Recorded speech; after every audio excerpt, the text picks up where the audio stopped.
2014 नंतर जर कोणत्या नेत्याचा खरा इंटरव्ह्यू झाला असेल तर तो नेता म्हणजे नितीन गडकरी. आणि त्यांचा इंटरव्ह्यू घेणारे पत्रकार, त्यांनी खरं पत्रकाराचं महत्व दाखवून दिलं.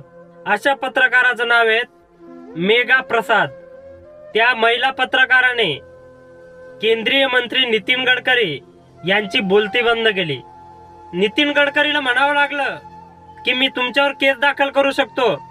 म्हणजे अशी धमकी त्या पत्रकारांना ते देत आहेत. तुम्ही जर जनतेच्या हिताचे आणि महत्वाचे प्रश्न जर विचारले तर तुमच्यावर मी केस करेल, असं आपले महाराष्ट्राचे नितीन गडकरी म्हणतायत. मग अशा नेत्यांकडून जर केस करायचा धमक्या येत असेल तर पत्रकार कशाला प्रश्न विचारतील? हे तेच नितीन गडकरी आहे ज्यांना काही दिवसापूर्वी महाराष्ट्रातली जनता पंतप्रधानाच्या खुर्चीवर बसायला विचार करत होती. हेच नितीन गडकरी जनतेचा गळा दाबून लुटायचं, म्हणजे जनतेचा आवाज बी निघला नाही पाहिजेत आणि जनतेला लुटल्या पण गेलं पाहिजेत. अशा प्रकारे हे जनतेला लुटतायत. म्हणजे आवाज करायला गेले तर यांच्यावर केस दाखल करणार, म्हणजे यांचा आवाज बंद होईल आणि यांना आपल्याला बरोबर लुटता येईल. अशा प्रकारची यांची लुटमार चाललेली आहे.